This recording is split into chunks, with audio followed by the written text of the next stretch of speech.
What is up, folks? Bristain Gaming. We are back with another episode of 7 Days to Die Mods Weekly. The show will help you figure out what mods are good for you. And this week, as you guys can see, we have a cool week ahead of us. But before we jump into any of that, I do want to say thank you guys for the support from last week. I know it was kind of weird me coming back out of the blue like that. Thank you guys for the support. I really appreciate it. All the kind words and everything. I am healing really well. Should be, back up to 100% in no time. End of the year, late next month, I think I'll probably be okay. But with that, we're going to go ahead and jump into the mods. But I want to say all these mods are really cool, and they're going to change the way you play the game. I personally like them as challenge mods. They might not be challenge mods to you guys, like One Hit Kill is. But for me, these mods just tweak the game and make me play differently. And the first one is super cool. It is the Ratbert's Primitive Days. And the reason I like this mod so much is because it completely removes all the advanced weaponry. So you no longer have the AK, the sniper, the M60, the auto shotgun, and stuff like that. Instead, what you have are considered the primitive weapons. We have pipe weapons, the pipe guns, bows, crossbow, and a crummy shotgun turret because it takes out all the other turrets except for the junk turrets. So you got like the junk sledge still, and then the junk robotic turret. We can still have those. It makes the game a little bit better in my eyes for a challenging playthrough and how to do different stuff, because now you also don't have the 4x4, you don't have the motorcycle. The only vehicles we have are the bike and the mini bike, which the mini bike I can kind of sort of see a little bit. Like if you're savvy enough, you could build one. Bicycle, again, to me is like the ultimate. I've said it I don't know how many times, but it's the ultimate survival vehicle. It also nerfs the pipe weapons to where these normal pipe weapons only have one mod slot, and the improved can have, I think, up to 3. If I saw that right when I was playing around with them. Let's take a look. I'm sorry, up to 4. I guess I missed one, just wasn't paying attention to it. I knew it had 3, but that's still, to me, kind of cool because it makes these, just the normal ones, you really have to think about how you're going to spec, like, are you going to have multiple pipe machine guns to do different stuff with? The pipe rifles and stuff like that, the same thing. Just, to me, it makes them a little bit better. But also, it just nerfs lucky looting as well, because, like, that's the thing that most everybody specs into. Lucky looting, and now I can't remember the name of the perk, where Better Barter, that's what it was. Better Barter, Lucky Looter, and the Daring Adventure. Now you actually have to like focus on crafting and looting, because these are nerfed because the traders are nerfed to where they no longer have that high-end gear, and you can't go buy a 4x4 from them. Not to say that you could do that on day 1, but if you play right, you might be able to buy one by day like 20. It also adds in a pipe toolbox that we saw that lets you craft the pipe weapons and stuff like that. Tech Junkie, which is now pretty cool. Yeah, so if you see Robotics Expert level 5, I don't know why they say Tech Junkie in the mod description, but Robotic Experts level 5 lets you hold 3 turrets as opposed to just 2, which I think having 3 active is pretty cool. And this mod really just forces you to build your bases differently, because you no longer will have a whole bunch of turrets shooting at enemies. You now have to worry about pathing and stuff, which I like doing different stuff like that.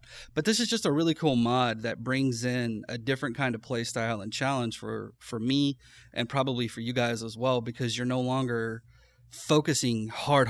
Okay, I got to get this Desert Eagle that the trader's selling, or like you run to the trader day 1, like we got one right there. It's like, okay, we're gonna run here and we're gonna see what kind of loot we can get. But I'm not gonna do that. We're just gonna fly up here real quick. You're a sight for sore So you sit here, you check their inventory, and it's like, okay, well, what do they have that can make my life better? Well, they're not going to have any high-end weapons, so now you're not going to be able to get like a pistol or an AK or anything like that day 1. Now you're going to be focused on the pipe stuff and playing smarter and being sneaky and stuff like that, which I think can make the game so much more fun. But with that, we're going to go ahead and move over to the next mod. Alright folks, so this next mod is a small mod that might not super change up how you play, but for me it is cool because it adds in something that I've long thought has needed to be there. It is the Additional Arrows mod by Chambers, and it's just a really neat mod that adds in some scrap arrows, some fiberglass arrows, scrap bolt, and fiberglass bolt, and they're super easy to make too. So the scrap arrow you see is, really easy. You're going to have all of this stuff in spades. But to make the arrowheads, you just need broken glass and a campfire, or you can use scrap iron and duct tape. A little bit more expensive, so the glass and the campfire is the easy way to go on this one. And in a city, it's easy to get glass, and it's a step between stone and iron for the scrap. And then the fiberglass is actually above. The fiberglass is actually a step above steel, so you're going to do even better with these, and it requires military fiber and mechanical parts. I like that.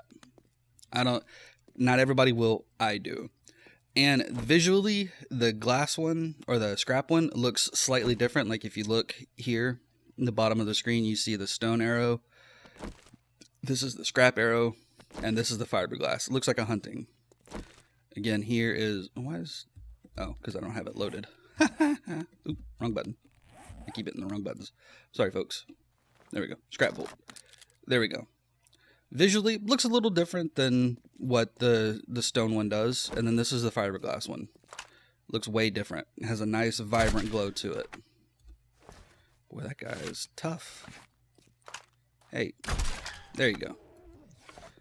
But I like these. Not everybody will. I like stuff that adds in things that I've, for a long time been like, why is this not there? This seems like a missed opportunity. Mods that do stuff like this, to me, are fantastic. Just, again, because like I said, it feels like it's a missed opportunity that the Fun Pimps should have done something like this, because it gives a little bit better progression, and it gives you something to do with a resource that most people would drop anyway. I keep all the glass that I find, and with this, it's just super easy now. Turn it all into arrows. They're going to get rid of jars and stuff or whatever in the next expansion. So if this mod makes it through to Alpha 21, hey, now we can use something with glass and make arrows. I like that. But with that, folks, we're going to go ahead and move over to the next mod. All right, folks. So this next mod is the Long Spears by Chambers, and it's just another mod that adds in some new weapon types. It adds in some javelins, technically 4 classifications of javelins. We have a pitchfork, we have an iron bore spear, we have a steel leaf spear, and then a heavy spear, and then we also have 3 long pole arms. Not even going to try to pronounce that. A bardache and then a partisan. And they're just really neat that it adds in new weapon types. So you can actually throw those. You see the damage was kind of okay. I completely missed that lady. We're going to come grab this again. But that's the good thing about these, again, is it just shows the same, like, we're going to hit her right in the boob. We're going to hit him right in the gut and hit her almost in the boob. But then these, the long ones, is really where it changes up a few things. Because if we come like this, you see how far away we are? We took that guy out. We took her out. How far away we are? If we unfreeze the AI, look how close he has to get to hit us. But look at how far away we can be to hit him.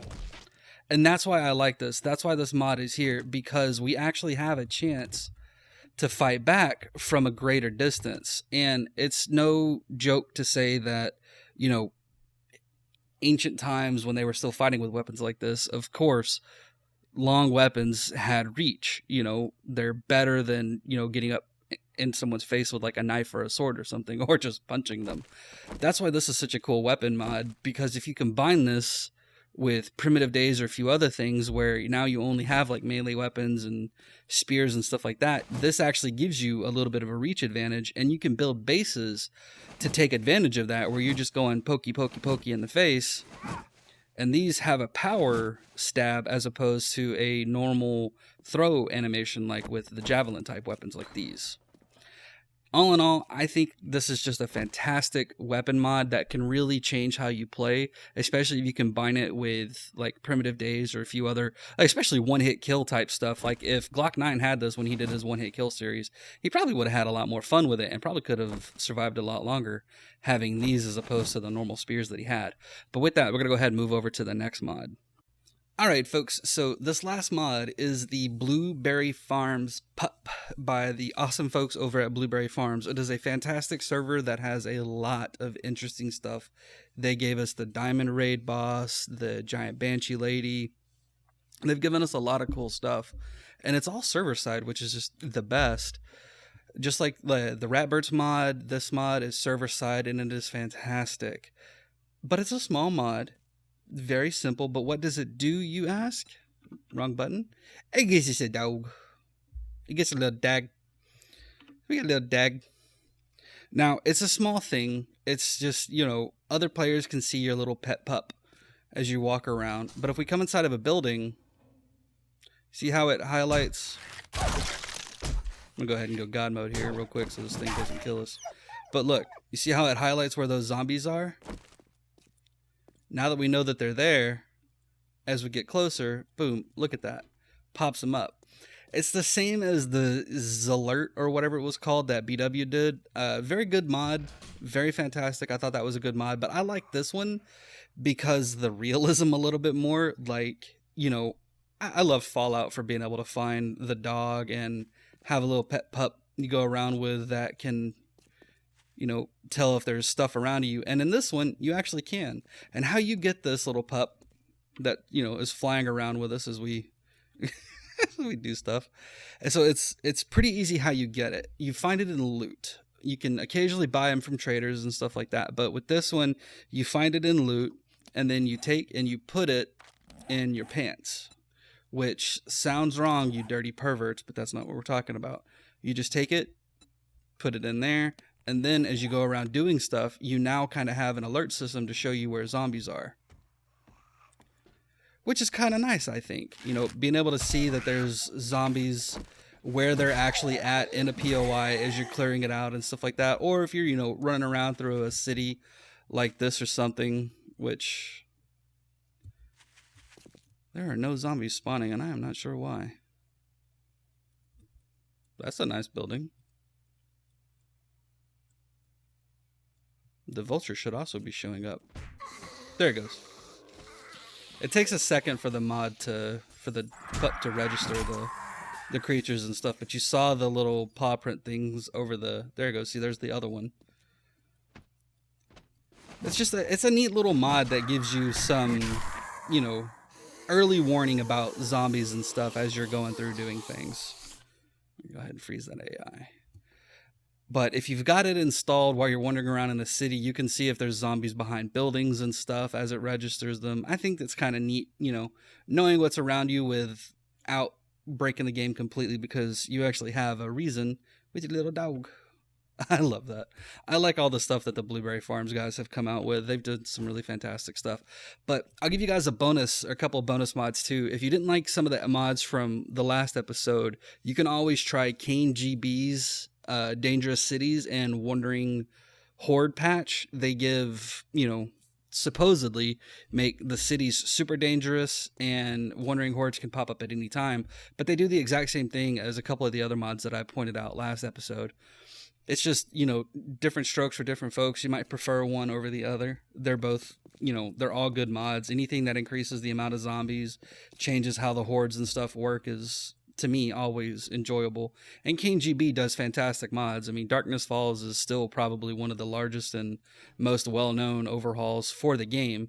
Not to say that it's not a fantastic mod, because it absolutely is. I just, prefer little modlets and stuff like that. But with that, folk, we are done for the week. Thanks for sticking around. I hope you guys had fun. If you liked the episode, go ahead and leave a like, subscribe if you aren't. But have fun, folks. Take it easy, and we will see you next time.